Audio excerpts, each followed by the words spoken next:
महाभारत में 2 चरित्र हैं ऐसे जिनको बहुत कम गाया जाता है, लेकिन उनके चरित्र से बहुत सीखने को मिलता है। पहला कर्ण, दूसरा एकलव्य।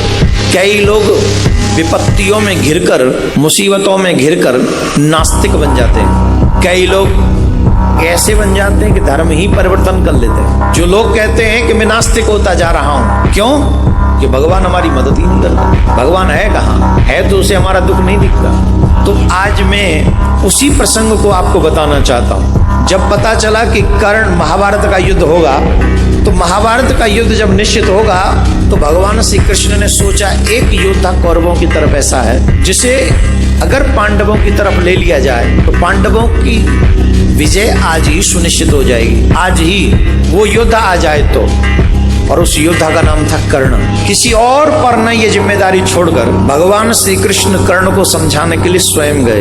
भगवान ये भी नहीं चाहते थे कि छोटे भाई के द्वारा, क्योंकि भगवान तो जानते थे किसका पुत्र है, इसलिए भगवान ये नहीं चाहते थे कि छोटे भाई के हाथ से ऐसा योद्धा मारा जाए। उससे बचने के लिए भी भगवान श्री कृष्ण कर्ण के पास में गए और कर्ण से कहा, कर्ण बहुत आदर करता था भगवान का, बहुत आदर करता था श्री कृष्ण का। तो कर्ण ने भगवान श्याम सुंदर को देखा, प्रणाम किया, आदर किया और कहा, हे माधव, बताओ मैं आपकी क्या सेवा कर सकता हूं। भगवान श्याम सुंदर ने कहा, कर्ण, ये बात सुनिश्चित हो चुकी है कि युद्ध होगा और मैं ये नहीं चाहता हूं कि तुम युद्ध अधर्म की पक्ष की ओर से करो। ये जगत जानता है कि दुर्योधन अधर्म के साथ युद्ध कर रहा है और पांडव धर्म के साथ युद्ध कर रहे हैं। पांडवों के साथ धर्म है, कौरवों के साथ अधर्म है। तुम जैसे महान योद्धा को अधर्म का साथ नहीं देना चाहिए। तुम जैसे योद्धा को, महारथी को धर्म का साथ देना चाहिए। कर्ण ने कहा, माधव, आप मेरे यहाँ पधारे, आपका स्वागत है, परंतु एक बात बताइए,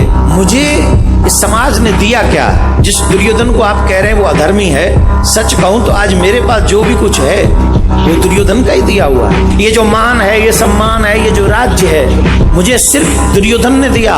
मैं जानता हूं मैं राधेय नहीं, लोग मुझे राधेय कहते हैं, पर मैं ये जानता हूं कि मेरा जन्म भी किसी क्षत्राणी के गर्भ से हुआ है। मैं ये जानता हूं कि मेरा जन्म भी किसी क्षत्राणी के गर्भ से हुआ है। मैं सूतपुत्र नहीं हूं, लेकिन मुझ जैसे बालक को जन्म लेते ही किसी माँ ने त्याग दिया, तो इसमें मेरा दोष है? मेरा क्या दोष है? मेरा क्या दोष है? वो तो उस माँ का दोष है जिसने मुझे जन्म दिया।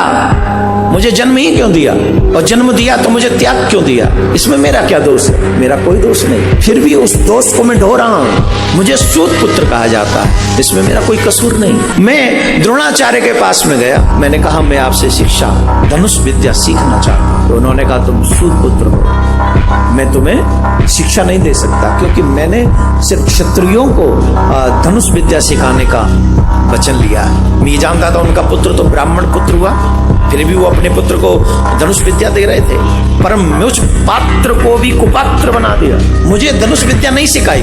क्या ये मेरा दोष था कि मेरी माँ ने मुझे जन्म लेते ही फेंक दिया, छोड़ दिया, त्याग दिया? मुझे सूत पुत्र कहा गया। मेरे योग्य होने पर भी द्रोणाचार्य ने मुझे विद्या दान नहीं दिया, ये मेरा दोष है। इतना ही नहीं, कृष्ण मेरे गुरुदेव परशुराम भगवान, एक ने क्षत्रिय न होने की वजह से मुझे विद्या दान नहीं दिया, धनुष विद्या नहीं सिखाई, और दूसरे ने मुझे क्षत्रिय समझकर ये शाप दे दिया कि तुमने जो विद्या सीखी है ये तुम्हारे काम नहीं आएगी, तुम भूल जाओगे। एक ने क्षत्रिय न समझकर मुझे छोड़ दिया, एक ने क्षत्रिय समझकर मुझे शाप दे दिया, ये मेरा दोष है। मेरी माँ ने मेरा त्याग किया, ये तो मेरा दोष नहीं। इतना ही नहीं, एक गौ चराने वाले ग्वाले ने भी मुझे इसलिए शाप दे दिया क्योंकि मैं अनजाने में मेरे बाण से उसकी गाय मर गई। मेरा दोष नहीं था, मैंने जानबूझ के कुछ नहीं किया, फिर भी मुझे शाप सहन करना पड़ा।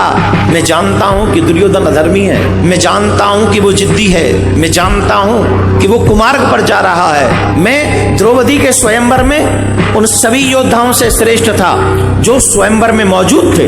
वे मत्स्य वेदन कर सकता था, उस मछली की आंख को मैं निशाना बना सकता था, लेकिन द्रौपदी ने भरी सभा में मुझे सूत सुपुत्र का, एक योद्धा का अपमान किया। ये बार बार अपमान सहा है कृष्ण मैंने। आज जो भी मेरे पास है ना वो दुर्योधन का दिया हुआ है। और मेरा धर्म कहता है जिसने तुम्हारा मान रखा है उसको विपत्ति काल में अकेला छोड़कर कभी नहीं जाना चाहिए। मैं अपने दुर्योधन के साथ खड़ा हूं माधव, वो मेरा मित्र है, मेरे पास जो कुछ है उसी का दिया हुआ है।